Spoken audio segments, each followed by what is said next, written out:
तेलकोट अनुबागो शहर सांगी फ्राहो ब्रांच मोरी जे मुख़्तलिफ़ इलाइक़नि में ख़तरनाक नशो सरेआम विकिरो थी रहियो आहे। तहसील मूजिब तेलकोट अनुबागो शहर जे आसपास वारनि इलाइक़नि में हर क़िस्म जी मंशात सरेआम हली रही आहे।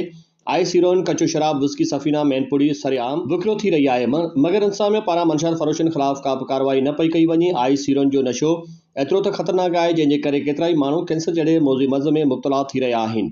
काफ़ी माण्हू आइस हीरोइन जे नशे जो वापराइण सबबि ज़िंदगी जी जंग हारे वेठा आहिनि।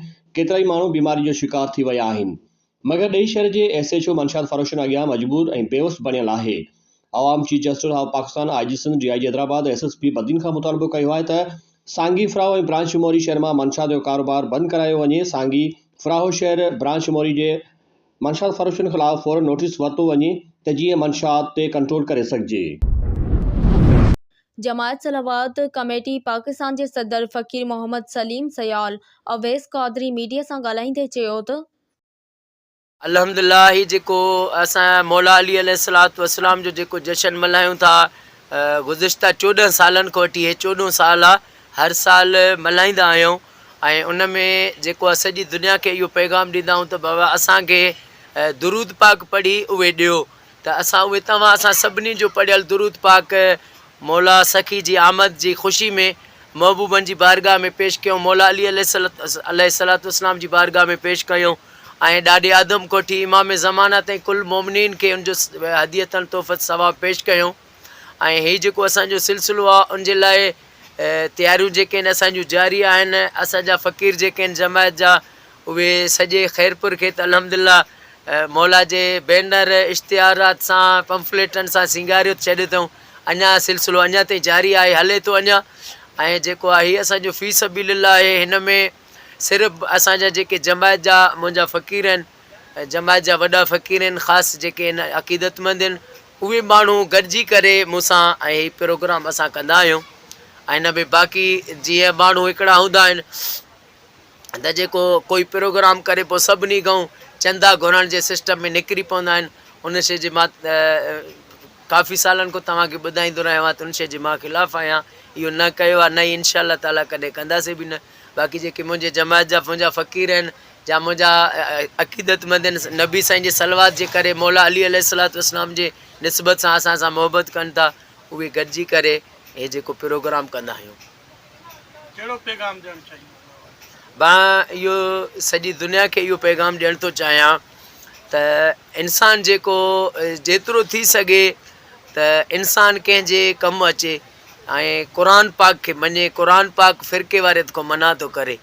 अगरि क़ुरान पाक जे हिकिड़े लफ़्ज़ जो कोई इनकार कंदो त उहो दुनिया आख़िरत में ख़्वार थी वेंदो, ज़लील थी वेंदो।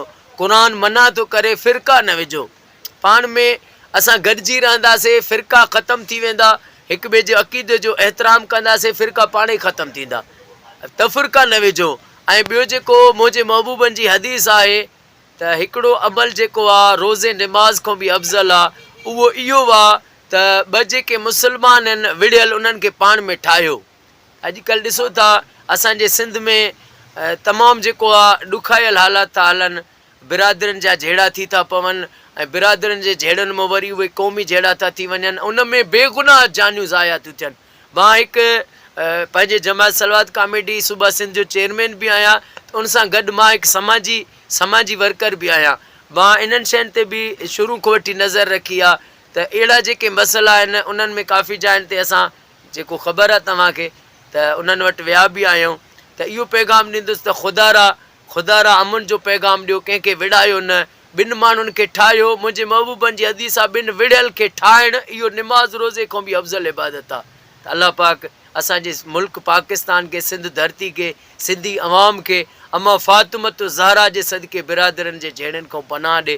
ऐं सॼी दुनिया जे मोमिननि खे इहो मां चवंदुसि त मौला अली जे जश्न मौलूद काबा में दुरूद पाक पढ़ी असांखे ॾियो। उहे मां काउंटिंग कंदो थो वञा। क़ुरान जा ख़तम बि मिलनि था, उहे बि काउंटिंग कयूं था। ऐं सभु मुस्लमान इन में शरीक थियो। 13 रजब ते जश्न मौलूद काबा ख़ैरपुर में मौला जी आमद जी ख़ुशी मल्हाईंदासीं। 2 करोड़ सलवात, अल्लाह जे रहमतुनि जी बरसात। फकीराबाद चौकी इंचार्ज उमदाद ख़ास के लिए अगो निंड सुतल नामालूम चोर पौरित जो लखे रुपयनि जे मालित जूं 10 भलोड़ बकरियूं चोरी करे काहे विया। फ़कीराबाद भरिसां ॻोठ जान मोहम्मद भट्टी में नामालूम चोर पोइ त उमर वञण याकूब वञण जूं 10 भलोड़ बकरियूं चोरी करे काहे विया आहिनि। फ़कीराबाद चौकी उमदाद ख़ासि के अॻो निट सुतल आहे। पोरितनि पारां SSP खरपुर खां चोरी काइजी वियल भलोड़ बकरियूं रिकवर कराइण जो मुतालबो कयो आहे। मक़तूल अली अहमद बिरोई जे क़ातिलनि जी गिरफ़्तारी ऐं क़ातिलनि तरफ़ां मक़तूल जे भाइरनि खे मौतमार धमकियूं ॾियण ख़िलाफ़ एहतजाज। रतोदेरो में मामनि तरफ़ां पंहिंजे मक़तूल भाणेजे जे क़त्ल में मुलविस क़ातिलनि जी गिरफ़्तारी लाइ नेशनल प्रेस क्लब अॻियां एहतजाज कयो वियो। उन हवाले सां अली अकबर बिरोई, मौलवी समीउल्ला, एहसानुल्ला, सलीम बिरोई ऐं ॿियनि जी अॻवानी में रतोदेरो नेशनल प्रेस क्लब अॻियां एहतजाज बाबति प्रेस कॉन्फ्रेंस कंदे चयो त खान मोहम्मद, अब्दुल रसूल, अब्दुल अजीज, सैफुल्ला, खैर मोहम्मद, अली मर्दाद, मोहम्मद रमज़ान गिरफ़्तार कयो वियो कि इंसाफ़ असांखे खपे। अली अहमद जो लाश अॼु ताईं 2 साल थी विया न मिलियो असांखे। ॿियो साल हिन जो अमर तड़पे थो। अली अहमद जो लाश असांखे अॼु ताईं न मिलियो आहे। असांखे इंसाफ़ मिले, हिननि खे गिरफ़्तार कयो वञे। असांखे हिन जो बाडी मिले असांखे अली अहमद जो। 2 साल हिनखे अॻे हिनखे मारे हिनखे पूरे छॾनि, अलाह थो ॼाणे। हिनखे पाणी में उछले छॾनि, अलाह खे ख़बर आहे। हे ज़ालिमनि खे असां हिनखे मारे दरिया में फिटी कयूं। माना लाश माना सिंधु दरिया ते दाड़ो नामंजूर शाइर शेख अयास क़ौमी रागी सरमद सिंधी जी यादि में रतोदेरो में जिस्कम अॻवान मोमन समूह, कमांडो गुलबहार जलबानी, सुहेल ओडो, अली हैदर भुट्टो, जिनसार ओडो, वफ़ा जमा जोयो, शिराज मेमन, रियाज बुलैदी, रोशन जोयो, अयाज बुलैदी, मीर मौला, बख्श ब्रोही, बाबर जोयो, तारक सोलंगी, उमदाद आबासी ऐं ॿियनि जी अॻवानी में वॾे अलम पाक ते शानदार तक़रीब मुनक़द कई वई, जंहिंमें शहर जे सियासी, समाजी, शाइर, अदीब, लेखक, सुगड़न, साफ़ियुनि समेत हर मकतब फ़िक्र सां वास्तो रखंदड़ वॾे अंग में माण्हुनि शिरकत कई ऐं इहो अज़म कयो त सिंधु दरिया ते दाड़ो हयो वियो आहे त भरपूर मज़ामत कबी ऐं तहरीक हलाई वेंदी। उन बाद शाइर शेख अयाज़ ऐं क़ौमी रागी सरमद सिंधी जे तस्वीरुनि अॻियां मेणबतियूं ॿारे उन्हनि खे भेटा पेश कई वई। बदीन पुलिस हेड कांस्टेबल अला बख्श मला जी बहितरीन कारकर्दगी ते SSP बदीन शेराज नज़ीर किलोड़ो खेस मॉडल थाणे बदीन जो वॾो मुंशी मुक़रर करे छॾियो। वाज़े रही त अला बख्श मला ॾोहनि जे ख़ात्मे लाइ वधि में वधि कोशिशूं जारी करे केतिरनि ई ॾोहारियुनि खे गिरफ़्तार करे बहितरीन कारकर्दगी जो मुज़ाहिरो कयो हो। शाह हुसैन थाणे जे हद में ॻोठ मिठोमरी में नामालूम हथियारबंद करियाना शॉप ते चढ़ाई करे 3,50,000 रुपया रोक रक़म फुर करे फरार थी विया। फुर दौरान मज़ामत ते हथियारबंदनि दुकानदार गुलाम अब्बास वलद गुलाम फ़कीर बिरोही खे फायरिंग करे सख़्त ज़ख़्मी करे छॾियो। दुकानदार एजाज़ अली बिरोही जे भाउ गुलाम अब्बास खे जंग में पिस्टल जी गोली लॻण सबबि संदन हालत नाज़ुक थी वई आहे। खेसि फौरी तौर ते सिविल अस्पताल खैरपुर मुंतक़िल कयो वियो आहे। होॾां मुतासिर दुकानदार जे वासन मंठार बिरोही, मुख़्तियार बिरोही, एजाज़ अली बिरोही ऐं ॿियनि एहतजाज कयो। झंडोमरी जे प्यारो लुंड रोड ते कार्रवाई। पुलिस पारां गुटके में इस्तेमाल थींदड़ ख़ाम माल वॾी मिक़दार में हथ करण जी दावा। RRF टंडोलियार दसोड़ी ऐं प्यारो लुंड पुलिस जी गॾियल कार्रवाई दौरान हिकु सॉफ्ट कार मां ख़ाम माल सोपारी जा कट्टा हथ कया। पुलिस मूजिब जवाबदार असदुल्ला मंगरियो ऐं अब्दुल्ला जट जे कब्ज़े मां 400 अदद गुटका ऐं 2 मण ख़ाम माल सोपारी जो चूरो हथ कयो। जवाबदार 2023 मॉडल जे सॉफ्ट कार नंबर BYJ 616 में मंशात ऐं ख़ाम माल खणी वञी रहिया हुआ। ॻुझी इतला ते कार्रवाई कंदे खेनि गिरफ़्तार करे वरितो ऐं केस दाख़िल कयो वियो आहे। ॿिन्ही जवाबदार मथां मंशात एक्ट तहत दसोड़ी थाणे ते केस दाख़िल कयो वियो आहे।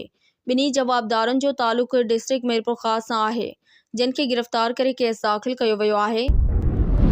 नारेजा सोलंगी तकरार जे ख़ात्मे लाइ हुननि जे रूहानी पेशवा क़िबला इलाहत पीर साईं पागार जी हिदायत ते मेड़मंत काफ़िलो पीर आबदे सुओ पीर सैयद सरदार अली शाह जिलानी, GDI अॻवान सरदार मौज़म अली अब्बासी, पीर सैयद अब्दुल कादिर शाह जिलानी, फंक्शनल मुस्लिम लीग अॻवान डॉक्टर प्यारो खान, अब्दुल जब्बार टगर शाहनवाज़, अंजुमन ताजरान जो सदर लाला अब्दुल गफ़ार शेख, प्रेस क्लब खैरपुर जो सदर भाऊ खान मोहम्मद खान, अल्ताफ़ मेमन, एडवोकेट सफदर भट्टी, डॉक्टर वज़ीर, मेंबर ज़िले काउंसिल खैरपुर साबिर हुसैन मैसर, जावेद शेख, असदुल्ला महतलो समेत सवे माण्हुनि जो काफ़िलो नारेजा बिरादरी जे तॾे ते सदर जूं भुटियूं लॻ ॻोठ मल्हानी नारेजा पंहिंजी तहज़ीद कई ऐं धुरियुनि खे सुलह करण लाइ चयो, जंहिं ते धुरियुनि अज़बो ज़ाहिर कंदे नारेजा बिरादरी जे सरदार हुसैन बख्श नारेजो खे इख़्तियार ॾिना त जेको फ़ैसिलो कंदो उहो असांखे क़बूल हूंदो।